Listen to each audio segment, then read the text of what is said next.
വർഗീയ വിദ്വേഷ പ്രചാരകരോട് സംസ്ഥാന സർക്കാരിന് ഒരു നയമുണ്ടാകണം. സമൂഹത്തിൽ ഭിന്നത വളർത്താൻ ശ്രമിക്കുന്നവർക്കെതിരെ കർശന നടപടിയെടുക്കുമെന്ന് പറയണം. പകരം താനല്ല അറസ്റ്റിന് ഉത്തരം നൽകേണ്ടതെന്ന് ഒഴുക്കൻ മറുപടിയല്ല ആഭ്യന്തരമന്ത്രി രമേശ് ചെന്നിത്തല നൽകേണ്ടത്. UDF സർക്കാരെ, നിങ്ങൾ സംഘപരിവാറിന്റെ ബി ടീമാകരുത്. ആർ സുഗതന് സത്യപ്രതിജ്ഞ ചെയ്യാൻ അവസരമൊരുക്കിയതും PM ശ്രീ നടപ്പിലാക്കുന്നതും സവർക്കറെ പുകഴ്ത്തി ചോദ്യം തയ്യാറാക്കിയതും വന്ദേമാതരം മുഴുവൻ ചൊല്ലാൻ ഉത്തരവിറക്കിയതും TG മോഹൻദാസിനെ സംരക്ഷിക്കുന്നതും നിങ്ങളുടെ സർക്കാരാണെന്ന് ജനം തിരിച്ചറിയുന്നുണ്ട്.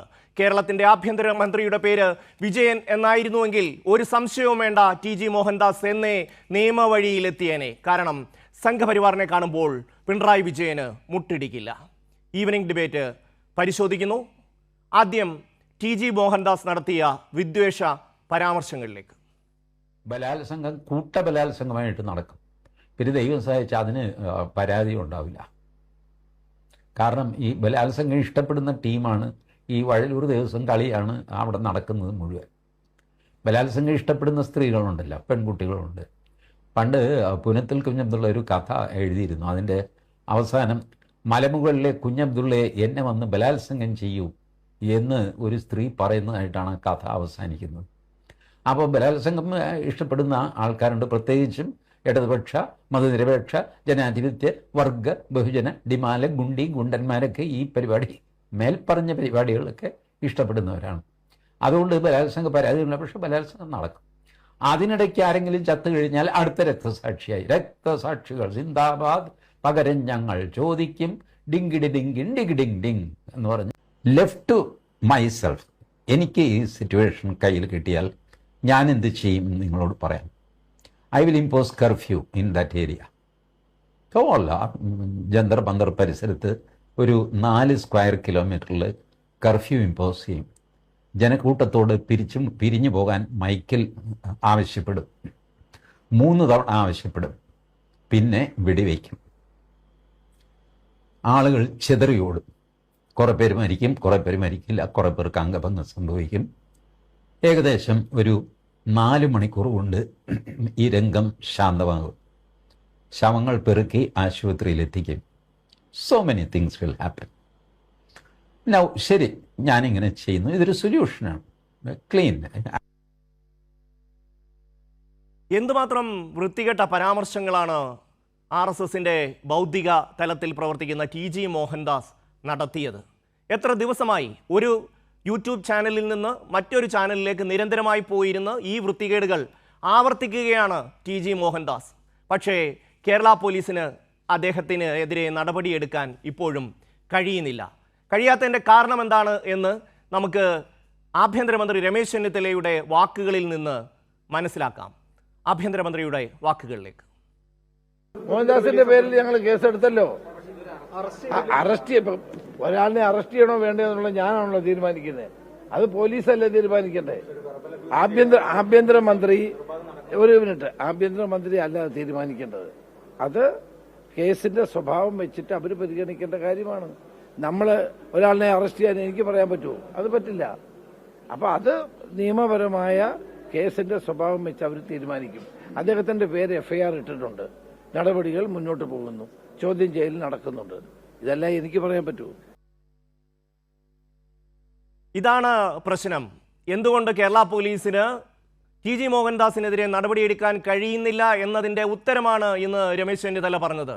ഇത്തരം വർഗീയ പ്രചാരകർക്കെതിരെ, ഇത്തരം വിദ്വേഷ പ്രചാരകർക്കെതിരെ കർശനമായ നടപടിയെടുക്കുക എന്നുള്ളത് സംസ്ഥാന സർക്കാരിൻ്റെ നയമാണെന്ന് ആഭ്യന്തരമന്ത്രി പറഞ്ഞാൽ ഒരു സംശയവും വേണ്ട, അക്കാര്യത്തിൽ പോലീസ് നടപടിയെടുക്കും. പക്ഷേ അത് പറയാൻ ആഭ്യന്തരമന്ത്രിക്കോ മുഖ്യമന്ത്രിക്കോ കേരളത്തിൽ കഴിയുന്നില്ല എന്നുള്ളിടത്താണ് പ്രശ്നം ഉത്ഭവിക്കുന്നത്. ഇപ്പോൾ അമൽനാഥ് ചേരുകയാണ് കൊച്ചിയിൽ നിന്ന്. അമൽനാഥ്, ഇന്ന് TG മോഹൻദാസുമായി ബന്ധപ്പെട്ട വിഷയത്തിന് ആഭ്യന്തരമന്ത്രി പറഞ്ഞ മറുപടി നമ്മൾ കേട്ടതാണ്. എന്തൊക്കെയാണ് അദ്ദേഹം വിശദമാക്കിയത്?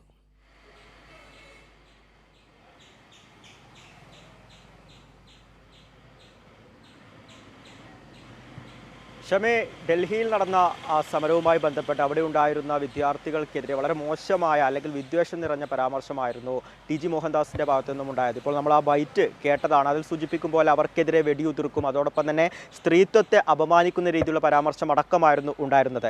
ഈ ഒരു സാഹചര്യത്തിൽ ആണ് ഇത്തരത്തിലൊരു ചോദ്യം മന്ത്രിയോട് മാധ്യമങ്ങളൊക്കെ തന്നെയും ചോദിച്ചത്. അതായത് കേസെടുത്തിട്ടുണ്ട്, പക്ഷേ അറസ്റ്റ് പോലുള്ള നടപടികളിലേക്ക് എന്തുകൊണ്ട് കടക്കുന്നില്ല എന്നൊരു ചോദ്യമായിരുന്നു ചോദിച്ചിട്ടുണ്ടായിരുന്നു. അപ്പോൾ ആഭ്യന്തരമന്ത്രി മുന്നോട്ട് വെച്ച ഒരു വാദം എന്ന് പറഞ്ഞാൽ അറസ്റ്റ് ചെയ്യേണ്ടത് അത് പോലീസിൻ്റെ ഭാഗത്തു നിന്നുമാണ്, അത്തരം നടപടിയിലേക്ക് പോകേണ്ടത് അത് ആഭ്യന്തര വകുപ്പ് മന്ത്രിയല്ല നിർദ്ദേശം നൽകേണ്ടത് എന്നുള്ള രീതിയിലുള്ള ഒരു പരാമർശം അല്ലെങ്കിൽ പ്രതികരണമായിരുന്നു ചെന്നിത്തലയുടെ ഭാഗത്തു നിന്നും ഉണ്ടായിരുന്നത്. നമുക്ക് ഇതിൻ്റെ തുടക്കം മുതൽ പരിശോധിക്കുമ്പോൾ വളരെ വ്യക്തമായി മനസ്സിലാവുന്ന ഒരു കാര്യമുണ്ട്. അതായത് ഇത്തരത്തിലൊരു പരാമർശം ടി.ജി. മോഹൻദാസിൻ്റെ ഭാഗത്തു നിന്നും ഉണ്ടാകുന്നു. ആ പരാമർശം ഉണ്ടായിട്ടും ഏകദേശം 4 ദിവസങ്ങൾ കഴിഞ്ഞിട്ടാണ് ഇദ്ദേഹത്തിനെതിരെ ഒരു കേസ് രജിസ്റ്റർ ചെയ്യുന്നത് എന്നുള്ളതാണ്. ഇവിടെ DYFI അടക്കമുള്ള സംഘടനകളുടെ നേതൃത്വത്തിൽ വലിയ രീതിയിലുള്ള പ്രതിഷേധങ്ങൾ നടക്കുന്നു. ആ പ്രതിഷേധങ്ങളൊക്കെ തന്നെ കടുപ്പിച്ചതോടുകൂടിയാണ് കേരളത്തിൻ്റെ ആഭ്യന്തര വകുപ്പ് അല്ലെങ്കിൽ പോലീസ് സേന ഇത്തരത്തിലൊരു കേസിലേക്കെങ്കിലും കടക്കാൻ തയ്യാറായത്. 4 ദിവസത്തിന് ശേഷം കേസെടുക്കുന്നു. ആ കേസെടുത്തിട്ട് നിലവിൽ ഇപ്പോൾ 12 ദിവസം കഴിഞ്ഞു. ഏകദേശം ഒരു 2 ആഴ്ചക്കടുത്തേക്ക് എത്തുമ്പോഴും അറസ്റ്റ് പോലുള്ള ഒരു നടപടിക്രമത്തിലേക്കും കടക്കുന്നില്ല എന്നതാണ് ഏറെ അത്ഭുതപ്പെടുത്തുന്ന ഒരു കാര്യം. അതായത് നമുക്കറിയാം RSSന് വേണ്ടി എപ്പോഴും സംസാരിച്ചു കൊണ്ടിരിക്കുന്ന വ്യക്തിയാണ് ടി.ജി. മോഹൻദാസ്. ഇതിൻ്റെ ആദ്യഘട്ടത്തിൽ RSS കൈയൊഴിഞ്ഞു എന്നൊക്കെ പറയുന്നുണ്ടെങ്കിൽ പോലും RSSൻ്റെ വിവിധ മേഖലകളിൽ ഭാരവാഹിത്വം അല്ലെങ്കിൽ ഉത്തരവാദിത്തങ്ങൾ ഏറ്റെടുത്ത് പ്രവർത്തിക്കുന്ന ഒരു വ്യക്തിയാണ് ടി.ജി. മോഹൻദാസ്. അദ്ദേഹത്തിൻ്റെ നാവിൽ നിന്നും ഇതാദ്യമായല്ല, പലപ്പോഴായി ഇത്തരത്തിലുള്ള നിരവധി വിദ്വേഷം ജനിപ്പിക്കുന്ന പരാമർശങ്ങൾ ഉണ്ടായിട്ടുണ്ട്. അതൊക്കെ നമ്മൾ മുൻകാലങ്ങളിലൊക്കെ തന്നെ കണ്ടിട്ടുള്ളതാണ്. അത്തരത്തിൽ ഒരാൾ വളരെ മോശമായ രീതിയിലുള്ള പരാമർശം നടത്തിയിട്ടും കേസെടുത്തിട്ട് 12 ദിവസം പൂർത്തിയാകുമ്പോൾ ഇപ്പോഴും അറസ്റ്റിലേക്ക് പോകാതിരിക്കുന്നത് ആഭ്യന്തര വകുപ്പിൻ്റെയും പോലീസിൻ്റെയും വീഴ്ച തന്നെയാണ്. പക്ഷേ താനല്ല അതിന് നിർദ്ദേശം നൽകേണ്ടത്, പോലീസാണ് അറസ്റ്റ് ചെയ്യേണ്ടത് എന്ന് പറഞ്ഞുകൊണ്ട് തടിയുരുന്ന ആഭ്യന്തര വകുപ്പ് മന്ത്രിയാണ് നമുക്ക് അല്പസമയം മുന്നേ തന്നെ കാണാൻ വേണ്ടി സാധിച്ചത്. അതോടൊപ്പം തന്നെ ഈ ഒരു സമരത്തെ, അതായത് വിദ്യാർത്ഥികൾ നയിച്ച ആ ഒരു സമരത്തെ സപ്പോർട്ട് ചെയ്യുന്നു അല്ലെങ്കിൽ പിന്തുണയ്ക്കുന്നു എന്ന് പറഞ്ഞ് കോൺഗ്രസിൻ്റെ നേതാക്കളൊക്കെ തന്നെയും അവസാന ഘട്ടത്തിലെങ്കിലും ആ സമരമുഖത്തുണ്ടായിരുന്നു. അങ്ങനെയെങ്കിൽ പോലും കേരളത്തിൽ നമ്മൾ നോക്കുകയാണെങ്കിൽ അവിടെയുള്ള ആ വിദ്യാർത്ഥികളെ പിന്തുണച്ചുകൊണ്ട് കേരളത്തിൽ നിരവധി സമരങ്ങളൊക്കെ തന്നെ അല്ലെങ്കിൽ പ്രതിഷേധങ്ങളൊക്കെ തന്നെയും നടന്നിരുന്നു. ആ ഒരു സാഹചര്യത്തിൽ ആ പ്രതിഷേധത്തിൻ്റെ ഭാഗമായുള്ള എല്ലാവർക്കെതിരെയും കോൺഗ്രസ് ഭരിക്കുന്ന കേരളത്തിൽ കേസെടുത്തിട്ടുണ്ട് എന്നതാണ് മറ്റൊരു കാര്യം. അതായത് ഡൽഹിയിലെ സമരത്തെ പിന്തുണയ്ക്കുന്നു എന്ന് കോൺഗ്രസ് പറയുന്നു. അതേ സാഹചര്യത്തിൽ ആ സമരത്തെ സപ്പോർട്ട് ചെയ്ത് പിന്തുണച്ചുകൊണ്ട് കേരളത്തിൽ നടന്ന ആ ഒരു സമരത്തിൻ്റെ ഭാഗമായവർക്കെതിരെ കേരള പോലീസ് കേസെടുത്തിരിക്കുന്നു. അത്തരത്തിൽ ഉള്ള കാര്യങ്ങളും നമുക്ക് കാണാൻ വേണ്ടി സാധിക്കുന്നുണ്ട് എന്നുള്ളതാണ്. അതായത് പ്രത്യക്ഷത്തിൽ അല്ലെങ്കിൽ പോലും പരോക്ഷത്തിൽ RSSന്, BJPക്ക് അല്ലെങ്കിൽ സംഘപരിവാറിനെ കുടപിടിക്കുന്ന കോൺഗ്രസ് അല്ലെങ്കിൽ UDF സർക്കാർ എന്ന് നമുക്ക് വളരെ വ്യക്തമായി മനസ്സിലാകുന്ന ഒരു കാര്യം തന്നെയാണ്. ഒരു കൊടുക്കൽ വാങ്ങൽ എന്ന് നമുക്ക് പറയാൻ വേണ്ടി സാധിക്കും. അതായത് രാവിലെ ഇപ്പോൾ മുഖ്യമന്ത്രിയുടെ പരിപാടി ഉണ്ടായിരുന്നു, അവിടെ രാജീവ് ചന്ദ്രശേഖർ അടക്കമുള്ളവർ ഉണ്ടായിരുന്നു. രാജീവ് ചന്ദ്രശേഖർ ആ ഒരു സാഹചര്യത്തിൽ മാധ്യമങ്ങളോട് പ്രതികരിച്ചിരുന്നു. അപ്പോൾ അദ്ദേഹം പറഞ്ഞത്, അതായത് നിലവിലിപ്പോൾ കടലിൽ അപകടത്തിൽപ്പെട്ടവരുടെ തിരച്ചിലുമായി ബന്ധപ്പെട്ട് UDF സർക്കാരിൻ്റെ ഭാഗത്തു നിന്നുമുള്ള നടപടികളൊക്കെ തന്നെ വലിയ വീഴ്ച തന്നെയാണ്. പക്ഷേ അതിനോട് കണ്ണടക്കുന്ന ഒരു സമീപനമാണ് രാജീവ് ചന്ദ്രശേഖറിൻ്റെ ഭാഗത്തു നിന്നും ഉണ്ടായത്.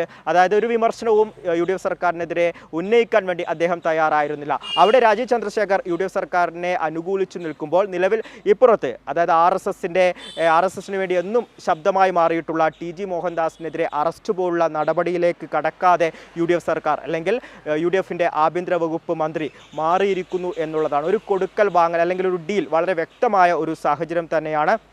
അത്തരത്തിൽ നിലവിൽ ഇപ്പോഴും വലിയ വിദ്വേഷ പരാമർശം നടത്തിയിട്ടുള്ള ടി.ജി. മോഹൻദാസ് അറസ്റ്റ് നേരിടാതെ അദ്ദേഹം എന്താണോ പറഞ്ഞത് അതുമായി തന്നെ മുന്നോട്ട് പോകുന്നു. അതിനെതിരെ ഒരു നടപടിയും നിലവിലിപ്പോൾ കേരളത്തിൻ്റെ പോലീസ് ഡിപ്പാർട്ട്മെൻറ്റ് ഭാഗത്തു നിന്നും ഉണ്ടാകുന്നില്ല, ആഭ്യന്തര വകുപ്പ് മന്ത്രിയുടെ ഭാഗത്തു നിന്നും ഉണ്ടാകുന്നില്ല എന്നുള്ളതാണ്. താനിത് അറിഞ്ഞില്ല എന്നൊരു മട്ടുപോലും നിലവിലിപ്പോൾ ആഭ്യന്തര വകുപ്പ് മന്ത്രിയുടെ ഭാഗത്തു നിന്നും ഉണ്ടാകുന്നു. താനല്ല ഈ അറസ്റ്റിന് നേതൃത്വം അല്ലെങ്കിൽ നിർദ്ദേശം നൽകേണ്ടത് എന്ന ഒരു കാര്യമാണ് രമേശ് ചെന്നിത്തല മാധ്യമങ്ങളോട് പറഞ്ഞിരിക്കുന്നത്. തീർച്ചയായും ഏറ്റവും പ്രധാനപ്പെട്ട ഘടകം അതാണ്. ഇന്നിപ്പോൾ രാജീവ് ചന്ദ്രശേഖർ ഈ മത്സ്യത്തൊഴിലാളികളുടെ വിഷയവുമായി ബന്ധപ്പെട്ട് വലിയ പ്രതിഷേധം തീരദേശ മേഖലകളിൽ നിന്ന് ഉയർന്നു വരുന്നു, കുടുംബങ്ങളടക്കം സമരത്തിലേക്ക് വരുന്നു. പക്ഷേ BJPയുടെ അധ്യക്ഷന് അത് സംബന്ധിച്ച് സർക്കാരിനോട് ഒരു വിമർശനവുമില്ല. അതാണ് നേരത്തെ അമൽ പറഞ്ഞ വളരെ കൃത്യമായ ഒരു പോയിന്റ് എന്ന് പറയുന്നത്. ഒരു കൊടുക്കൽ വാങ്ങൽ ഇവിടെ നടക്കുന്നു എന്നുള്ളതാണ്. ഒരു വിഷയത്തിലല്ല, രണ്ട് വിഷയത്തിലല്ല, 3 വിഷയത്തിലല്ല, വളരെ കൃത്യമായി ഓരോ വിഷയങ്ങളിലും ഇവരെടുക്കുന്ന സമീപനം RSSന് അനുകൂലമാണ് എന്നുള്ളത് പകൽ പോലെ വ്യക്തമാകുന്ന സാഹചര്യമാണ്. ഒന്ന് ആലോചിച്ച് നോക്കൂ, തിരുവനന്തപുരത്തെ BJP കൗൺസിലർ R സുഗതന് സത്യപ്രതിജ്ഞ ചെയ്യാൻ എല്ലാ അവസരവും ഒരുക്കി കൊടുക്കുന്ന ഒരു സർക്കാരായി ഇത് മാറുകയാണ്. ഏറ്റവും അവസാനം മോഹൻദാസിനെ സംരക്ഷിക്കുന്ന സർക്കാരായി ഇത് മാറുകയാണ്.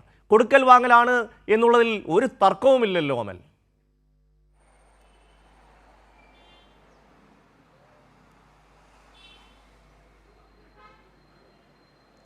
ക്ഷമ ഒരിക്കലുമില്ല. അതായത് തെളിവുകൾ സഹിതം തന്നെ നമുക്കത് പറയുവാൻ വേണ്ടി സാധിക്കുന്നു എന്നുള്ളതാണ്. അതിന് ദിവസങ്ങൾക്ക് മുന്നേയുള്ള സംഭവങ്ങൾ തേടി പോകേണ്ട ഒരു സാഹചര്യവുമില്ല. അതായത് ഇന്ന് നടന്ന ഈ സംഭവങ്ങൾ ഞാൻ നേരത്തെ വ്യക്തമാക്കിയതാണ്. അത് തന്നെ പരിശോധിച്ചാൽ നമുക്ക് വളരെ വ്യക്തമായി മനസ്സിലാവുകയും ചെയ്യും. അതായത് ഇത്തരത്തിൽ ഈ ഒരു കടലിൽ പോയവർക്ക് ഇത്തരത്തിൽ അപകടമുണ്ടാകുന്നു. നിലവിലിപ്പോൾ 10 ദിവസം പൂർത്തിയാവുകയാണ്. ഈ സാഹചര്യത്തിൽ എന്താണ് UDF സർക്കാർ ഈ തിരച്ചിലിൻ്റെ ഭാഗമായി എങ്ങനെയുള്ള ഏകോപനമാണ് ഉണ്ടായത് എന്ന് ചോദിച്ചാൽ കൈമലർത്തുന്ന ഒരു സാഹചര്യം തന്നെയാണ്. ഇവിടെ ഇപ്പോൾ കോസ്റ്റൽ പോലീസിൻ്റെ നേതൃത്വത്തിൽ പരിശോധന നടക്കുന്നുണ്ട്. ഒപ്പം തന്നെ മറൈൻ എൻഫോഴ്സ്മെൻറ്റിൻ്റെ ഭാഗത്തു നിന്നും ഇത്തരത്തിൽ പരിശോധന നടക്കുന്നുണ്ട്. പക്ഷേ ഇതിനൊക്കെ ഏകോപിപ്പിച്ച് കൊണ്ടുപോകേണ്ടത് അത് കേരളത്തിൻ്റെ സർക്കാർ സംവിധാനം തന്നെയാണ്. ഒപ്പം തന്നെ വകുപ്പ് മന്ത്രി തന്നെയാണ്. ഇവിടെ മുഖ്യമന്ത്രിയുടെ ഭാഗത്തു നിന്നോ വകുപ്പ് മന്ത്രിയുടെ ഭാഗത്തു നിന്നോ ഒരു തരത്തിലുള്ള പിന്തുണയോ അല്ലെങ്കിൽ അവർ ഈ കുടുംബാംഗങ്ങളുമായി കൃത്യമായ ഒരു ധാരണ ഉണ്ടാക്കുകയോ അല്ലെങ്കിൽ അവരെ പോയി കണ്ട് സമാധാനിപ്പിക്കുക അങ്ങനെയുള്ള നടപടിയിലേക്കൊന്നും തന്നെ പോയിട്ടില്ല എന്നത് വളരെ വ്യക്തമാണ്. തീർത്തും പരാജയം എന്ന് തന്നെ പറയേണ്ടിയിരിക്കുന്നു. പക്ഷേ ഈ ഒരു സാഹചര്യത്തിലും നിലവിലിപ്പോൾ രാജീവ് ചന്ദ്രശേഖർ കണ്ണടയ്ക്കുകയാണ്. അതായത് UDF സർക്കാരിൻ്റെ നേതൃത്വത്തിൽ അല്ലെങ്കിൽ സർക്കാർ സംവിധാനത്തിൻ്റെ ഭാഗമായി തിരച്ചിൽ നടപടി എങ്ങനെയാണ് പോകുന്നത് എന്നത് തനിക്കറിയില്ല എന്ന് പറയുകയാണ്. അത് ഒരുപക്ഷെ മാധ്യമങ്ങൾ ശ്രദ്ധിക്കുന്ന അല്ലെങ്കിൽ ഈ സംഭവം എന്താണ് എന്ന് മനസ്സിലാക്കിയ ഓരോരുത്തർക്കും വളരെ വ്യക്തമായി മനസ്സിലാകുന്ന സാഹചര്യമാണ്. പക്ഷേ അതിനെതിരെ രാജീവ് ചന്ദ്രശേഖർ കണ്ണടയ്ക്കുന്നത് കാണാൻ വേണ്ടി സാധിക്കുന്നു. സമാനമായി തന്നെ തൊട്ടിപ്പുറം TG മോഹൻദാസിനോട് ഒരു അനുകൂല നടപടി സ്വീകരിച്ചുകൊണ്ട് നിലവിലിപ്പോൾ കേരളത്തിൻ്റെ ആഭ്യന്തര വകുപ്പും മാറിയിരിക്കുന്നു എന്നുള്ളതാണ്. അതായത് ഇത് മാത്രമല്ല, ഈ 2 സംഭവങ്ങൾ മാത്രമല്ല, മുന്നേ തന്നെ ഇപ്പോൾ ഷമി സൂചിപ്പിച്ചതുപോലെ തന്നെ ഓരോ ഘട്ടങ്ങളിലായി നമുക്കിത് കാണാൻ വേണ്ടി സാധിക്കുന്ന ഒരു കൊടുക്കൽ വാങ്ങൽ തന്നെയാണ്. അതായത് ഈ കൃത്യമായ ധാരണയുടെ അടിസ്ഥാനത്തിൽ തന്നെ ഇത്തരത്തിൽ UDFും BJP അല്ലെങ്കിൽ കോൺഗ്രസും BJPയും തമ്മിൽ ഇത്തരത്തിലൊരു ധാരണ ഉണ്ടാക്കിയിട്ടുണ്ട്, ഒരു കൃത്യമായ ഡീൽ ഉണ്ടാക്കിയിട്ടുണ്ട് എന്നത് വ്യക്തമാകുന്ന സംഭവങ്ങൾ തന്നെയാണ്. അല്ലെങ്കിൽ നിലവിലിപ്പോൾ നമുക്കറിയാം അർജുൻ ആയങ്കിക്കെതിരെ കൃത്യമായ രീതിയിൽ തന്നെ വളരെ പെട്ടെന്ന് തന്നെ നിയമ നടപടികളിലേക്ക് പോകുന്നു, അറസ്റ്റ് രേഖപ്പെടുത്തുന്നു. ഒപ്പം തന്നെ അതിനാവശ്യമായുള്ള തെളിവുകളടക്കം നൽകിയിട്ടുള്ള ഓട്ടോറിക്ഷ ഡ്രൈവർക്ക് 1 ലക്ഷം രൂപ പാരിതോഷികം സമ്മാനിക്കുന്നു. അത്തരം കാര്യങ്ങളിലേക്കൊക്കെ വളരെ പെട്ടെന്ന് പോകുന്നു ഇതേ സർക്കാർ അല്ലെങ്കിൽ തുടരുക. ഇപ്പോൾ M ജയചന്ദ്രൻ കൂടി ചേരുകയാണ്. ശ്രീ M ജയചന്ദ്രൻ, ഇന്ന് ആഭ്യന്തരമന്ത്രി രമേശ് ചെന്നിത്തലയോട് ചോദിക്കുകയാണ്, TG മോഹൻദാസിനെതിരായ പോലീസ് നടപടികളൊന്നും ഉണ്ടാകുന്നില്ലല്ലോ. അപ്പോൾ അദ്ദേഹത്തിൻ്റെ മറുപടി, ഞാനല്ല അറസ്റ്റിന് നിർദ്ദേശം നൽകേണ്ടത് എന്നുള്ളതാണ്. അദ്ദേഹം പറയേണ്ട ഒരു കാര്യം, ഇത്തരം വർഗീയ വിദ്വേഷ പ്രചാരകരോട് സംസ്ഥാന സർക്കാരിന് ഒരു വിട്ടുവീഴ്ചയുമില്ല എന്നൊരു വാക്ക് ആഭ്യന്തരമന്ത്രി പറഞ്ഞാൽ പോലീസ് നടപടി അതിൻ്റെ തുടർച്ചയായി ഉണ്ടാകും, സ്വാഭാവികമായി ഉണ്ടാകും. പക്ഷേ അത് പറയാൻ രമേശ് ചെന്നിത്തല തയ്യാറാകുന്നില്ല എന്നിടത്താണ് മോഹൻദാസിനെ പോലെയുള്ളവർ ഇപ്പോഴും ആർക്കും തൊടാൻ പറ്റാത്ത ഉയരത്തിൽ ഇങ്ങനെ നിൽക്കുന്നത്. എത്ര വൃത്തികെട്ട വർത്തമാനമാണ് അദ്ദേഹം പറഞ്ഞത് എന്നുകൂടി നാം ഓർക്കേണ്ടതുണ്ട്. ശ്രീ ജയചന്ദ്രൻ, വൃത്തികെട്ട വർത്തമാനം എന്ന് പറയുന്നത് കുറഞ്ഞു പോകും ഷമി. എത്ര അധപ്പതനമാണ് ഭരണഘടനയെ തൊട്ട് സത്യപ്രതിജ്ഞ ചെയ്ത് അധികാരമേറ്റ ഒരു മന്ത്രിക്ക്, മുതിർന്ന ഒരു കോൺഗ്രസ് നേതാവ് ഇവിടെ കാണിക്കുന്നത്. അവിടെ അദ്ദേഹത്തിന് അധികാരം ആർക്കാണ് എന്ന് എളുപ്പം മനസ്സിലാവും. ഇവരുടെ നടപടികളുണ്ട്, ഈ ചുരുങ്ങിയ നാളുകളുണ്ട്. അവർക്ക് നിർദ്ദേശം വരേണ്ടത് ലോക് ഭവനിൽ നിന്നാണ്. പഴയ രാജ്ഭവൻ, ഗവർണർ ഇരിക്കുന്ന സ്ഥലം. അവിടുന്ന് നിർദ്ദേശം കിട്ടിയാലേ അനുസരിക്കാൻ പറ്റൂ. അതല്ലെങ്കിൽ ഗവർണർ മാരാർജി ഭവനിൽ BJPയുടെ സംസ്ഥാന കമ്മിറ്റി ഓഫീസിലേക്ക് വിവരം കൊടുത്തിട്ട് അവിടുന്ന് ചെന്നിത്തലയോട് പറയണം. അല്ലെങ്കിൽ മുഖ്യമന്ത്രി VD സതീശനോട് പറഞ്ഞിട്ട് സതീശൻ രമേശിന് നിർദ്ദേശം കൊടുക്കണം. എന്നാലേ നടപടിയായിട്ട് മുമ്പോട്ട് പോകൂ എന്ന് തന്നെയാണ് ഇതിൻ്റെയൊക്കെ അർത്ഥം എന്നുള്ളത് മനസ്സിലാക്കപ്പെടുന്നത്. കൂടുതൽ വ്യക്തതയോടെ തിരിച്ചറിയുന്നത് ചീഫ് സെക്രട്ടറി ഇറക്കിയ പുതിയ വന്ദേമാതരത്തിന്റെ ഉത്തരവിൽ കൂടെയാണ്. അതും കൂടെ ചേർത്ത് വെച്ച് നോക്കുമ്പോൾ ഇവരുടെ തീരുമാനങ്ങൾ, എല്ലാ തീരുമാനങ്ങളും തീരുമാനിക്കപ്പെടുന്നത് BJPയുടെ നയത്തിനനുസൃതമായി മാത്രമേ പറ്റൂ എന്നുള്ള നിലയിലേക്ക് ഈ തുടക്കത്തിൽ തന്നെ 100 ദിവസം പോലും തികയാത്ത അവസരത്തിൽ പോലും അവരുടെ രാഷ്ട്രീയ ദാസ്യം BJPയോടാണ്, യൂണിയൻ ഗവൺമെന്റിനോടും അതിന്റെ പ്രതിനിധികളോടും അതിന്റെ കേരളത്തിലെ വക്താക്കളോടും പ്രയാക്താക്കളോടുമാണ് എന്ന് തെളിയിച്ചുകൊണ്ടേയിരിക്കുകയാണ്. അതിൽ അത്ഭുതപ്പെടേണ്ട യാതൊരു കാര്യമില്ല. TJ മോഹൻദാസിനെ ഇവരൊന്നും ചെയ്യാൻ പോകുന്നില്ല. പരമാവധി ചെയ്യുന്ന എന്തായിരിക്കും അതുകൂടെ നമ്മൾ ആലോചിക്കേണ്ടതുണ്ട്. പരമാവധി ചെയ്യാൻ പോകുന്നത് ഇങ്ങനെ മാധ്യമങ്ങൾ നിരന്തരം ഇത് ഇനിയും മുഴക്കാൻ അല്ലെങ്കിൽ ഒച്ച വെക്കാൻ തീരുമാനിക്കുകയാണെന്നുണ്ടെങ്കിൽ കൈരളിയുടെയും ദേശാവാനയുടെയും വായടപ്പിക്കാൻ വേണ്ടിയെങ്കിലും ഒരു കേസെടുത്ത് ജാമ്യത്തിൽ വിട്ടയക്കും. കേസ് എടുത്തിട്ടുണ്ടെന്ന് ഇപ്പൊ പറയുന്നു, ചെന്നിത്തല പറയുന്നു. അങ്ങനെയാണ് പോലീസ് അധികാരികളോട് ചോദിക്കുമ്പോൾ അവരും പറയുന്നത് കേസൊക്കെ എടുത്തിട്ടുണ്ട് എന്നാണ് പറയുന്നത്. കേസെടുത്തിട്ടുണ്ട്, നിങ്ങൾ എന്താണ് പോയി ഈ മോഹൻദാസിനെ അറസ്റ്റ് ചെയ്യാത്തത്? നിങ്ങളുടെ ആവശ്യത്തിനുള്ള എല്ലാ തെളിവുകളും ക്രിമിനൽ കുറ്റമാണല്ലോ ചെയ്തിരിക്കുന്നത്, പച്ചയ്ക്ക് പറയുകയല്ലേ ചെയ്യുന്നത്. അത് ശരിയാണ്, ഞങ്ങളതൊക്കെ പോകണമെന്ന് ആഗ്രഹിക്കുന്നുണ്ട്. പക്ഷെ മുകളിൽ നിന്നുള്ള ഉത്തരവ് വരണ്ടേ എന്നാണ് പോലീസ് ഏമാന്മാർ താഴെത്തട്ടുള്ള ജയചന്ദ്രൻ, ഇതിന്റെ മറുവശം കൂടി ഒന്ന് ശ്രദ്ധിക്കൂ. അതായത് ഇപ്പോ ദില്ലി സമരത്തിന് പിന്തുണ പ്രഖ്യാപിച്ചുകൊണ്ട് വേടൻ കൊച്ചിയിൽ ഒരു കലാപരിപാടി നടത്തുന്നു. അപ്പോഴേ പോലീസ് ചാടി വീണ് കേസെടുക്കുകയാണ്. എന്തൊരു ശുഷ്കാന്തിയാണെന്ന് ആലോചിച്ച് നോക്കൂ. അതുപോലെ തന്നെ ഈ ദില്ലി സമരത്തിന്, വിദ്യാർത്ഥികളുടെ സമരത്തിന് അനുകൂലമായി സംസ്ഥാനത്തിൻ്റെ പല ഭാഗങ്ങളിലും നടന്ന DYFIയുടെയും SFIയുടെയും പരിപാടിക്കെതിരെ എല്ലാം ഇവർ ചാടി വീണ് കേസെടുത്ത കൂട്ടരാണ് എന്നുകൂടി ആലോചിക്കണം. അവർക്കാണ് മോഹൻദാസിനോട് ഇത്രയും ദയാദാക്ഷിണ്യം. മോഹൻദാസിനോടല്ലെന്നേ, മോഹൻദാസ് മാത്രമല്ല ക്ഷമേ, നമ്മൾ അങ്ങനെ അതിനെ ലഘൂകരിക്കരുത് ഒരു കാരണവശാലും കേട്ടോ.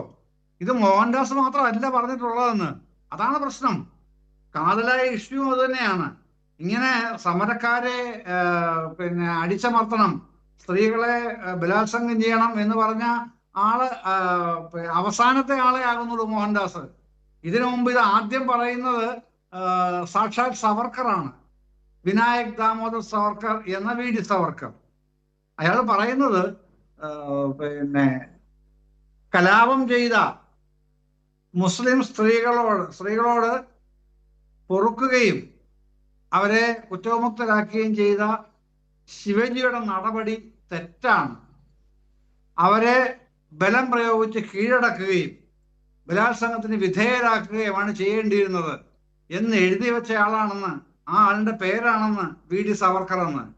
അപ്പൊ ഇത് ഒരു മോഹൻദാസിൽ തുടങ്ങുന്നതല്ല, ഒടുങ്ങുന്നതുമല്ല.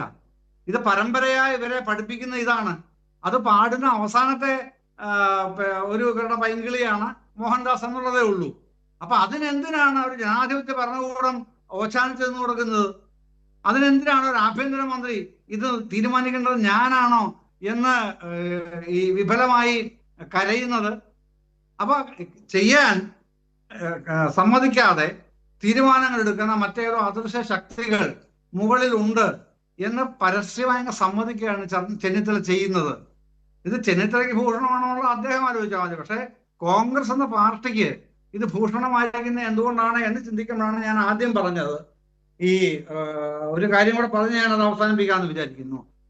ഈ 1950 ജനുവരി 24 ചേർന്ന ഭരണഘടനാ അസംബ്ലി, ആ കോൺസ്റ്റിറ്റ്യൂവന്റ് അസംബ്ലിയിലാണ് ഡോക്ടർ രാജേന്ദ്ര പ്രസാദ് ഒരു പ്രമേയം അവതരിപ്പിക്കുന്നത്.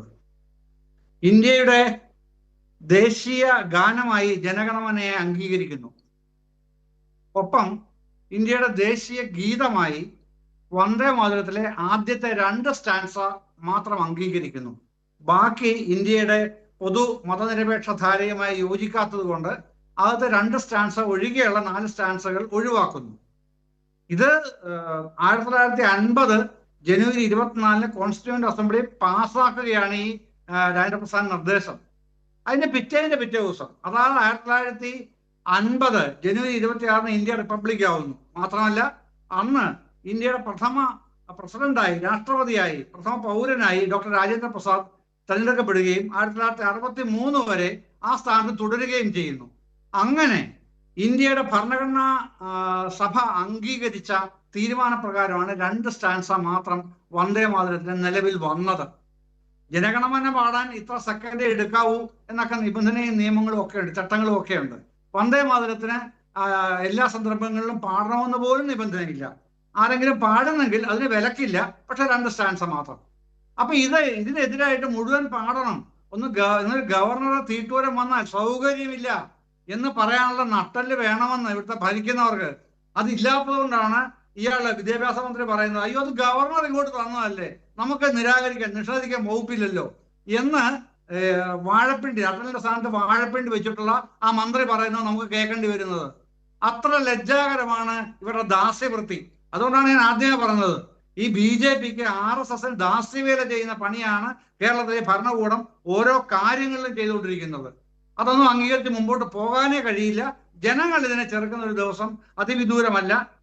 സമീപകാലത്ത് തന്നെ അത് ഉയർന്നു വരികയും ചെയ്യും എന്നുള്ള കാര്യത്തിൽ എനിക്ക് തർക്കമില്ല. ക്ഷമി ശ്രീ ജയചന്ദ്രൻ, നമ്മൾ നേരത്തെ പറഞ്ഞതുപോലെ ഇത് ലോക് ഭവൻ ഏതാണ്, സെക്രട്ടേറിയറ്റ് ഏതാണ് എന്ന് തിരിച്ചറിയാൻ വലിയ പാടാകുന്ന സാഹചര്യത്തിലേക്ക് എത്തിയിരിക്കുകയാണ്. ഇപ്പോൾ ലോക് ഭവൻ പറയുന്നു 2 സ്റ്റാൻസയിൽ കൂടുതൽ ചെല്ലണം എന്ന് തങ്ങൾ നിർദ്ദേശിച്ചില്ല എന്ന് പറയുന്നു. അതേസമയം ചീഫ് സെക്രട്ടറി ഇത് സംബന്ധിച്ച് ഉത്തരവ് ഇറക്കുകയും ചെയ്തിരിക്കുന്നു. അതായത് സംസ്ഥാന സർക്കാരിൻ്റെ ഒരു സ്വയം ചിന്തയുടെ ഭാഗമായി ഇത്തരം ഒരു ഉത്തരവ് ഇറങ്ങി എന്ന് വേണ്ടേ ധരിക്കാൻ? അല്ലെങ്കിൽ പിന്നെ ലോക് ഭവൻ ഇത് നിഷേധിക്കേണ്ട കാര്യമില്ലല്ലോ. ഷമി, ഈ ബഹുമാനപ്പെട്ട വിദ്യാഭ്യാസ മന്ത്രി N. ഷംസുദ്ദീൻ ഇത് കേൾക്കുന്നില്ലെങ്കിൽ, ഇത് കേൾക്കുന്ന ആരെങ്കിലും ഈ വിദ്യാഭ്യാസ മന്ത്രിയെ ഒന്ന് പറഞ്ഞു കൊടുക്കണം എന്ന് അഭ്യർത്ഥിച്ചുകൊണ്ട് ഞാൻ പറയുകയാണ്. ഈ നാഷണൽ ആന്തം കോഡ് എന്ന് പറഞ്ഞൊരു ചട്ടം തന്നെ, ആക്ട് തന്നെയുണ്ട്, അതിന് ചട്ടവുമുണ്ട്. പക്ഷെ നാഷണൽ സോങ് അതാണ് വന്ദേ മാതരം. നാഷണൽ ആന്തം എന്നുള്ളത് ദേശീയ ഗാനമാണ്, ഇത് ദേശീയ ഗീതവുമാണ്. അപ്പൊ ഈ national anthem code prevention of insult to national honour act 1971 എന്ന് പറഞ്ഞൊരു ഉത്തരവ് തന്നെ ഉണ്ട് ബഹുമാനപ്പെട്ട മന്ത്രി ഈ ഇന്ത്യ രാജ്യത്ത്. ഇങ്ങനെ നാഷണൽ ഓണർ ആക്ടിനെ പറ്റി ഒരു സംസ്ഥാനത്തെ മന്ത്രിക്ക്, പ്രത്യേകിച്ചും ഭാവി തലമുറയുടെ എല്ലാ കാര്യങ്ങളും കരുപിടിപ്പിക്കാൻ ചുമതലപ്പെട്ട വിദ്യാഭ്യാസ മന്ത്രിക്ക് ഇതൊന്നും അറിയാൻ കഴിയുന്നില്ല എന്ന് വരുന്നത് ഈ നാടിന് നാണക്കേടാണ് എന്ന് അങ്ങനെ കൊണ്ട് പറയിപ്പിക്കരുത്. ശ്രീ ജയചന്ദ്രൻ, അങ്ങയിലേക്ക് ഞാൻ മടങ്ങിയെത്താം. ഇപ്പോൾ മുതിർന്ന മാധ്യമപ്രവർത്തകൻ ശ്രീ KJ ജേക്കബ് കൂടി ചേരുകയാണ്. ശ്രീ KJ ജേക്കബ്, അല്പം മുമ്പ് ഒരു വാർത്ത വന്നിരുന്നു, ഈ നാഷണൽ സോങ് വന്ദേ മാതരം അത് പൂർണ്ണമായും പാടണം എന്നൊരു നിർദ്ദേശം ലോക് ഭവൻ നൽകിയിട്ടില്ല. പിന്നെ എങ്ങനെയാണ് ചീഫ് സെക്രട്ടറി ഇത്തരം ഒരു ഉത്തരവ് ഇറക്കിയത്? വിദ്യാഭ്യാസ മന്ത്രി പറഞ്ഞത് ലോക് ഭവനിൽ നിന്ന് നൽകിയ നിർദ്ദേശത്തിൻ്റെ അടിസ്ഥാനത്തിൽ ഇത്തരം ഒരു തീരുമാനത്തിലേക്ക് സംസ്ഥാന സർക്കാർ എത്തുന്നു, പൂർണ്ണമായും വന്ദേ മാതരം പാടണം എന്നുള്ളതിനെ സംബന്ധിച്ച്. ഇന്നിപ്പോൾ TG മോഹൻദാസിനെതിരെ എന്തുകൊണ്ട് നടപടിയെടുക്കുന്നില്ല എന്ന ചോദ്യത്തിന് സംസ്ഥാനത്തെ ആഭ്യന്തരമന്ത്രി പറയുന്നത് അറസ്റ്റ് ചെയ്യാൻ താനല്ല നിർദ്ദേശം നൽകേണ്ടത് എന്നാണ്. എവിടേക്കാണ് കാര്യങ്ങൾ പോകുന്നത്? ഇത് ശരിക്കും ഒരു BJP സർക്കാർ തന്നെയായി മാറുകയാണോ ശ്രീ KJ ജേക്കബ്? ഇതിൻ്റെ ഇതൊരു പാറ്റേൺ കാണുമ്പം സാധാരണഗതിയിൽ നമ്മളൊരു കോൺഗ്രസ് മുഖ്യകക്ഷിയായിട്ടുള്ള ഒരു UDF സർക്കാർ ആണ് അധികാരത്തിലിരിക്കുക എന്നുള്ളത് ശരിക്കും സംശയം തോന്നും. ഇത് ഒറ്റയ്ക്കൊറ്റയ്ക്കുള്ള നടപടികളെല്ലാം സീരിയസ് ആയിട്ട് നമ്മൾ അതിൻ്റെ ഒരു പാറ്റേൺ എടുത്തു കഴിഞ്ഞാൽ സാധാരണഗതിയിൽ ഒരു കോൺഗ്രസ്സുകാരന് പോലും അസ്വസ്ഥത ഉണ്ടാക്കുന്ന കാര്യങ്ങളാണ് സർക്കാർ ചെയ്തുകൊണ്ടിരിക്കുന്നത്. ഇപ്പം ഒരു കേസിൽ ഒരാളെ അറസ്റ്റ് ചെയ്യണോ വേണ്ടയോ എന്ന് മുഖ്യമന്ത്രി അല്ല തീരുമാനിക്കുന്നത്. അത് വളരെ ശരിയായ കാര്യമാണ്. ഇന്നാളെ പിടിക്കൂ എന്ന് മന്ത്രിക്ക് ഉത്തരവിടാം, ആഭ്യന്തരമന്ത്രിക്ക് പോലും പറയാൻ പാടില്ല. അത് അന്വേഷണ ഉദ്യോഗസ്ഥന് മാത്രം തീരുമാനിക്കേണ്ട കാര്യമാണ്. ഇവിടെ വന്ദേ മാതരം പാടണോ വേണ്ട എന്നുള്ളതിനെ കുറിച്ച് നമ്മുടെ നാട്ടിൽ ധാരാളമായി നിലനിൽക്കുന്ന ഒരു രീതിയുണ്ട്. അപ്പൊ അതിന്റെ അപ്പുറത്തേക്ക് പോകണോ വേണ്ടയോ എന്ന് തീരുമാനിക്കുന്ന ഉദ്യോഗസ്ഥന്മാർ മാത്രമല്ല. ഇവിടെയൊക്കെ സത്യത്തിൽ ഇതുമായി ബന്ധപ്പെട്ട് സർക്കുലർ ഇറക്കേണ്ട ഉദ്യോഗസ്ഥന്മാരാണ്, മന്ത്രിമാരല്ല, മുഖ്യമന്ത്രി അല്ല സർക്കുലർ ഇറക്കേണ്ട ഉദ്യോഗസ്ഥന്മാർ തന്നെയാണ്. ഇവിടെ പ്രശ്നം സർക്കാരിന്റെ തീരുമാനങ്ങളിലെ, സർക്കാരിന്റെ നടപടികളിലെ പാറ്റേൺ എന്ത് എന്നുള്ളതാണ്. അവിടെയാണ് നമ്മൾ ഈ പ്രശ്നം വരുന്നത്. ഇപ്പം ഒരു ചെറുപ്പക്കാരൻ, ഇപ്പം എല്ലാവരും പോലീസുകാരെ നേരിടുന്നു പറയുന്നത് ഞങ്ങൾ പോലീസിനെ വെല്ലുവിളിക്കാൻ സമ്മതിക്കില്ല. നമുക്കത് കേൾക്കുമ്പോൾ ചിരി വരും. പോലീസിനെ വെല്ലുവിളിക്കുന്നത് കേൾക്കാൻ സമ്മതിക്കില്ല. പോലീസിനെ വെല്ലുവിളിച്ചുകൊണ്ട് നമ്മുടെ നാട്ടിൽ നിയമത്തെ മുഴുവൻ വെല്ലുവിളിച്ചുകൊണ്ടുള്ള പ്രസ്താവനമാണ് നിങ്ങളിപ്പോൾ നേരത്തെ സൂചിപ്പിച്ച RSSകാരൻ പറഞ്ഞത്. അതായത് സാധാരണഗതിയിൽ ശത്രു രാജ്യങ്ങളിൽ അവർ പോലും ചെയ്യാറില്ല. ഇപ്പോൾ പല ഇന്ത്യയിലെ RSSന് അവർക്ക് ഇപ്പം മനസ്സിലായിട്ടുണ്ട്, ഈ ചെറിയ കുട്ടികളെല്ലാം നമ്മുടെ ചെറുപ്പക്കാരും വിദ്യാർത്ഥികളും അവർ വളരെയധികം ദേഷ്യത്തിലിരിക്കുകയാണ്. അവരോട് ചർച്ച ചെയ്യേണ്ടതുണ്ട്, കാര്യങ്ങൾ ചർച്ച ചെയ്യേണ്ടതുണ്ട് എന്ന് RSSനും BJPക്കും പ്രധാനമന്ത്രിക്കും പോലും തോന്നിയിരിക്കുകയാണ്. ഇന്നലെ പ്രധാനമന്ത്രി IIT പോയി പിന്നെ അവരുടെ ബിരുദദാന ചടങ്ങിൽ ഇതുവരെ നമ്മൾ സാധാരണ കാണാത്തൊരു കാര്യമാണ്. പോയി വളരെ എൻഗേജ് ചെയ്യാൻ ശ്രമിക്കുന്നു. ഇവിടെ അങ്ങനെ ഒന്നും അതിന്റെ ഒന്നും ആവശ്യമില്ല. അവരെയൊക്കെ വെടിവെച്ച് കൊല്ലാനും പിന്നെ സ്ത്രീകളെ അവർ റേപ്പ് ഇഷ്ടപ്പെടുന്നവരാണ് ഇന്ന് തുടങ്ങി നമ്മളെ സാധാരണഗതിയിൽ മനുഷ്യർ പറയാത്ത കാര്യങ്ങളൊക്കെ പറഞ്ഞ ഒരാൾക്കെതിരെ എങ്ങനെ നീങ്ങണം എന്നുള്ളതിനെ കുറിച്ച് പോലീസ് ഉദ്യോഗസ്ഥന്മാർക്ക് അവർക്ക് കൊടുക്കുന്ന സിഗ്നലുകളാണ്. അവിടെ ആ സിഗ്നലുകൾ പോകുമ്പോഴാണ് നമുക്ക് പ്രശ്നം. ചിലർ ഓടിച്ചിട്ട് പിടിക്കുന്നു, ചിലർ ഇതുമായി ബന്ധപ്പെട്ട് മിണ്ടുന്നേയില്ല. ദേശീയഗാനവുമായി ബന്ധപ്പെട്ട് കോൺഗ്രസിന് ഒരു നിലപാടുണ്ട്. ആ നിലപാട് പുതിയ നിലപാടില്ല, 90 വർഷം മുമ്പുള്ള നിലപാട്. 1937 പിന്നെ കോൺഗ്രസ് അതിനെക്കുറിച്ച് നിലപാടെടുത്തത്.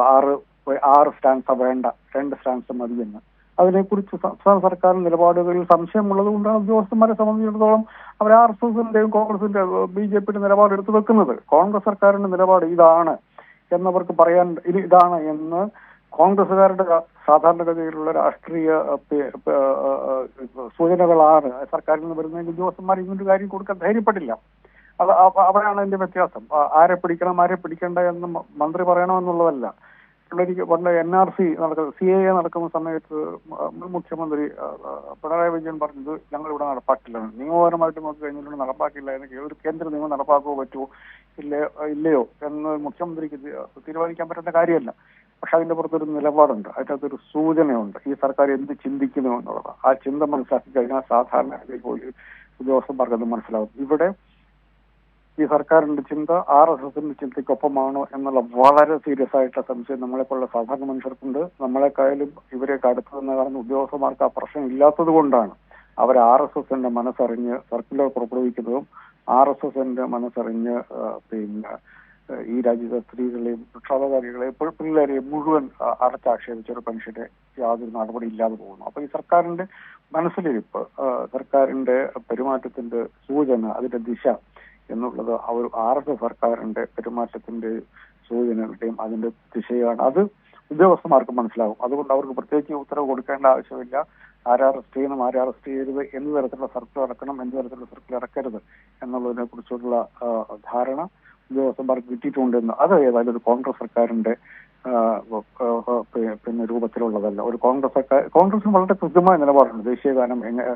ദേശീയ ഗീതം എങ്ങനെയാണ് പാടേണ്ടതെന്നുള്ളതിനെ കുറിച്ച് കോൺഗ്രസിന് വളരെ കൃത്യമായ ഉറപ്പുള്ള തീരുമാനമുണ്ട്. അത് തീരുമാനത്തിന് ചരിത്രത്തിന്റെ പിന്നെ കയ്യൊപ്പമുണ്ട്. അത്ര വലിയൊരു തീരുമാനം കോൺഗ്രസ് അവിടെ എടുത്തു വെച്ചിട്ടുണ്ട്. ആ തീരുമാനത്തിനനുസരിച്ചല്ലാതെ ഒരു RSS BJP സർക്കാരിന്റെ തീരുമാനത്തിന് അനുകൂലമായിട്ട് പിന്നെ ഒരു ഉത്തരവെടുക്കാൻ എങ്ങനെയാണ് ഒരു ചീഫ് സെക്രട്ടറിക്ക് ധൈര്യം വരിക? അത് അയാൾക്കറിയാം, അത് അങ്ങനെ തന്നെയാണ് എന്നുള്ള അവരുടെ മനസ്സിലിരിപ്പ് അങ്ങനെയാണെന്ന് അവർക്കറിയാം.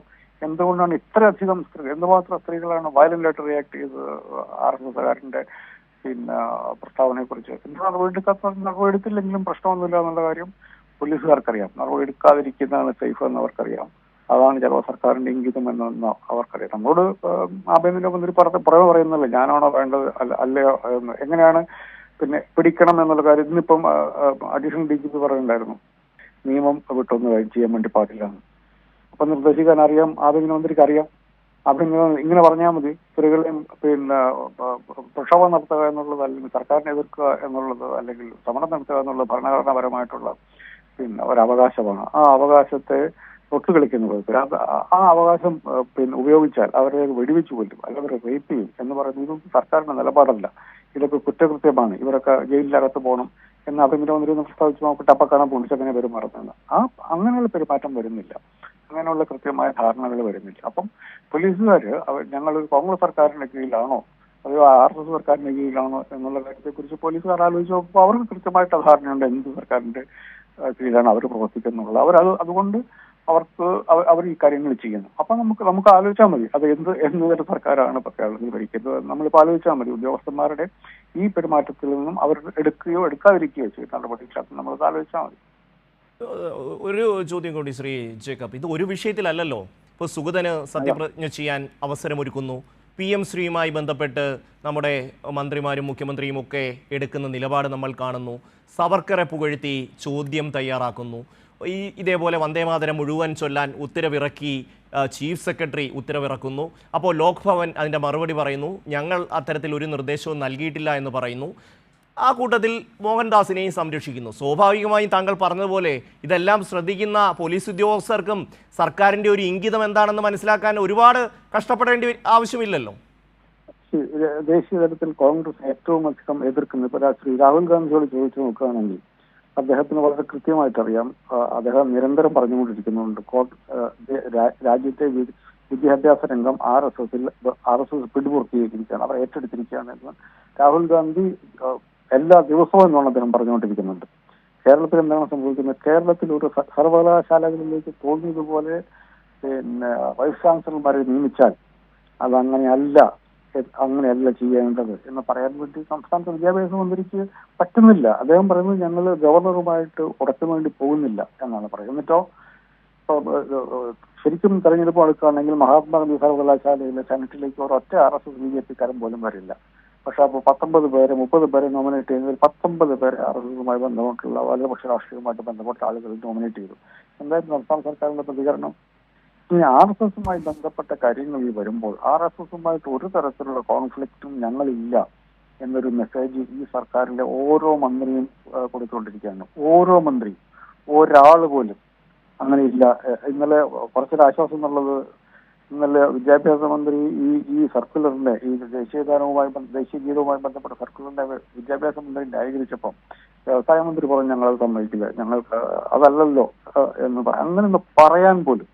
അങ്ങനെയൊന്ന് പറയാൻ പോലും ഈ മന്ത്രിസഭയിൽ ഒരു കോൺഗ്രസിന്റെ മന്ത്രി ഇല്ല എന്നുള്ളതാണ്. എന്തിന് മുസ്ലിം ലീഗിന്റെ മന്ത്രി പോലും ഇല്ല എന്നുള്ളതാണ്. കുഞ്ഞാലിക്കുട്ടി ഉണ്ട് എന്നുള്ള ആശ്വാസകരമായിട്ട് തോന്നുന്നു. പക്ഷെ പൊതുവെ ഇത്തരം RSSുമായിട്ട് കോൺഫ്ലിക്റ്റ് വരുന്ന ഘട്ടങ്ങളിൽ ഞങ്ങളുടെ നിലപാട് ഇതല്ല. അപ്പൊ ഒരു സർക്കാർ എന്ന നിലയ്ക്ക് പലപ്പോഴും കേന്ദ്ര സർക്കാരുമായിട്ട് യോജിച്ചു പോകേണ്ട അല്ലെങ്കിൽ ഒരു വർക്കിംഗ് റിലേഷൻഷിപ്പിലൊക്കെ സംസ്ഥാന സർക്കാരിന് പോകാൻ വേണ്ടി പറ്റും. അപ്പോൾ നയപരമായി നിവൃത്തികേടുണ്ടെങ്കിൽ നമ്മൾ ചെയ്തിരിക്കും, ദാറ്റ്സ് ഡിഫറെന്റ് ഇഷ്യൂ. നയപരമായിട്ട് ഞങ്ങൾ ഇതിനോടൊപ്പമല്ല എന്ന് പറയാനുള്ള ഒരു ഗട്സ്, ഒരു നിലപാട് ഈ സർക്കാരിൽ നമുക്ക് കാണാനില്ല. അതെന്തുകൊണ്ട് എന്ന് ഇവിടുത്തെ നാട്ടുകാരോട് പറയേണ്ടത് കോൺഗ്രസ് ആണ്. കാരണം ഉള്ളിടത്തും ഇല്ലാത്തിടത്തും ഇടത് ഹിന്ദുത്വമെന്നും BJP കോൺഗ്രസ് ഡീലും എന്നൊക്കെ പറഞ്ഞ് വോട്ട് പിടിച്ച പാർട്ടികളാണ് ഇവര്. അപ്പൊ അവരാണ് ഇവിടുത്തെ വോട്ട് ചെയ്ത മനുഷ്യരോട് പറയുന്നത് ഞങ്ങൾ RSSന്റെയും BJP-യുടെയും നയത്തിന് അനുസരിച്ച് ഭരിക്കാനല്ല, കോൺഗ്രസിന്റെയും UDF-ന്റെയും അവർക്ക് അധികാരം കൊടുത്തത് മറ്റൊരു രാഷ്ട്രീയം കൊണ്ടു നടക്കാൻ വേണ്ടിയിട്ടാണ്, ആ മാൻഡേറ്റാണ് അവർക്ക് കിട്ടിയിട്ടുള്ളത് എന്ന് നാട്ടുകാരോട് പറയാനുള്ള ഉത്തരവാദിത്വം ഇവിടുത്തെ UDF-ന്റെയും കോൺഗ്രസിന്റെ നേതൃത്വത്തിനുണ്ട്. അവർ നാട്ടുകാരോട് പറഞ്ഞ കാര്യങ്ങളല്ല അവരിപ്പോൾ ചെയ്തുകൊണ്ടിരിക്കുന്നത്. നന്ദി ശ്രീ KJ ജേക്കബ് പ്രതികരിച്ചതിന്. ശ്രീ M ജയചന്ദ്രൻ കൂടി തുടരുകയാണ്. ശ്രീ ജയചന്ദ്രൻ, ഇപ്പോൾ കഴിഞ്ഞ ദിവസങ്ങളിലൊക്കെ നമ്മൾ പല കോണുകളിൽ നിന്ന്, അതായത് ഈ UDF-ന് വേണ്ടി അഹോരാത്രം പണിയെടുത്ത ആൾക്കാരൊക്കെ ഇപ്പോൾ ഇങ്ങനെ പറയുകയാണ്, നിങ്ങൾക്ക് കിട്ടിയ മാൻഡിഡേറ്റ് സംഘപരിവാറിനെതിരായ മാൻഡിഡേറ്റാണ്, നിങ്ങൾക്ക് കിട്ടിയ മാൻഡിഡേറ്റ് ഈ നാട്ടിലെ മതനിരപേക്ഷ ജനതയുടെ മാൻഡേറ്റാണ് എന്നൊക്കെ ഇങ്ങനെ ഓർമ്മിപ്പിക്കുകയാണ് UDF സർക്കാരിനെ, മുഖ്യമന്ത്രിയെ, മന്ത്രിമാരെ ഒക്കെ. കാരണം അവർ ഇടത് ഹിന്ദുത്വ എന്ന് പറഞ്ഞ് പിണറായി വിജയനെ RSS ആക്കാൻ ശ്രമിച്ച ആൾക്കാരാണ്. അവരിപ്പോൾ ഇപ്പുറത്ത് വന്നിരുന്നിട്ട് ഈ സർക്കാരിൻ്റെ പോക്ക് കണ്ട് നെഞ്ചുപൊട്ടി എന്ന വേദനയോടെ പറയുകയാണ് നിങ്ങൾക്ക് നൽകിയ മാൻഡിഡേറ്റ് ഇതാണ്. ഇനിയെങ്കിലും നിങ്ങളൊന്ന് തിരിച്ചറിയൂ പ്രിയപ്പെട്ട UDF മന്ത്രിസഭയിലെ അംഗങ്ങളെ അല്ലെങ്കിൽ മന്ത്രിമാരെ എന്ന് ദയനീയമായി നിലവിളിക്കുന്ന കാഴ്ചയാണ് നമ്മൾക്ക് കാണാൻ കഴിയുന്നത്. ശ്രീ ജയചന്ദ്രൻ. ഞാൻ അതിനെ അങ്ങനെ കാണാത്ത ഒരാളാണ് കേട്ടോ. എൻ്റെ അക്കാലത്തുള്ള കാഴ്ചപ്പാട് തികച്ചും മറ്റൊന്നാണ്. അത് പറഞ്ഞാല് ഈ വലതുപക്ഷ പോപ്പുലിസ്റ്റുകളുടെ ഏറ്റവും പ്രിയപ്പെട്ട അരുമയായ നേതാവാണ് കേരളത്തിലെ VD സതീശൻ. അദ്ദേഹം മുഖ്യമന്ത്രി ആയതും അതേ വഴി തന്നെയാണ്. ഈ റൈറ്റ് വിംഗ് പോപ്പുലിസത്തിന്റെ അപ്പോസ്റ്റലന്മാരുടെ ഒറ്റക്കെട്ടായ അവരുടെ ഒരു യൂണിറ്റി കൊണ്ടാണ് ഇദ്ദേഹം ഭൂരിപക്ഷ MLA-മാരുടെ പിന്തുണ KC വേണുഗോപാലിനായിരുന്നിട്ടും സതീശൻ മുഖ്യമന്ത്രി ആവുന്നത്. അപ്പൊ എന്താണ് അവരുടെ നയം? എന്താണ് അവരുടെ നയം എന്ന് പറയുന്നത്? ഇപ്പോ കേന്ദ്ര സർക്കാരിൽ നരേന്ദ്രമോദി സർക്കാർ നടപ്പിലാക്കുന്ന നയം എന്തൊക്കെയാണോ അത് തന്നെയാണ് റൈറ്റ് വിംഗ് പോപ്പുലിസ്റ്റിന്റെ നിലപാട്.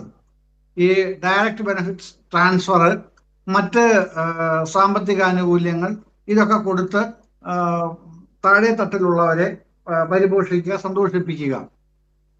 അത് തന്നെയാണ് കഴിഞ്ഞൊരു ദിവസം നമ്മൾ ചർച്ച ചെയ്തതാണ്. എങ്കിലും ഇത് പെൻഷൻ സ്കീം ഈ DBTയിലേക്ക്, ഡയറക്റ്റ് ബെനിഫിറ്റ് ട്രാൻസ്ഫറിലേക്ക് കൊണ്ടുപോകാൻ തീരുമാനിച്ചുകൊണ്ട് ഉത്തരവിറക്കിയല്ലോ. ഒരുപാട് പ്രതിഷേധങ്ങൾ പ്രതിപക്ഷ നേതാവ് അടക്കം ഗോവിന്ദമാഷ് അടക്കം പറഞ്ഞല്ലോ, വിമർശിക്കുകയും ചെയ്തല്ലോ. അതിലൊന്നും അവർക്ക് യാതൊരു കൂസലുമില്ല. ഈ റൈറ്റ് വിങ് പോപ്പുലിസത്തിന്റെ പ്രധാനപ്പെട്ട സംഗതി അതാണ്. ലോകത്തിൽ അവരുടെ നമ്പർ 1 നേതാവാണ് US പ്രസിഡന്റ് ട്രംപ്. അതിന്റെ ഇന്ത്യയിലെ പ്രധാനപ്പെട്ട ചാമ്പ്യനാണ് നരേന്ദ്രമോദി. ആ നരേന്ദ്രമോദിയുടെ ആശയങ്ങളെ അതേപടി പിൻപറ്റുന്ന നിലയാണ് കേരളത്തിലെ ഈ വലതുപക്ഷ പോപ്പുലിസത്തിനുള്ളത്. അതിന്റെ ഏറ്റവും അരുമയാണ് ഞാൻ പറഞ്ഞ VD സതീശൻ. അപ്പൊ ആ ഒരു അവരുടെ ട്രാജക്ടറി വളരെ വ്യക്തമാണ്.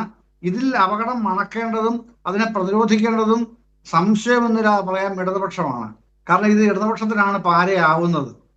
മറ്റവരുടെയൊക്കെ അഭിപ്രായങ്ങൾ തൽക്കാലത്തെ ഒരു സോപ്പിങ്ങിൽ അതിനുവേണ്ടി മാത്രമുള്ളതാണ്. അല്ല, കാതലായ വിമർശനങ്ങളൊന്നും ഈ വലതുപക്ഷ പോപ്പുലിസത്തിന് എതിരെ ഉന്നയിക്കുന്ന ഒരാളുമില്ല.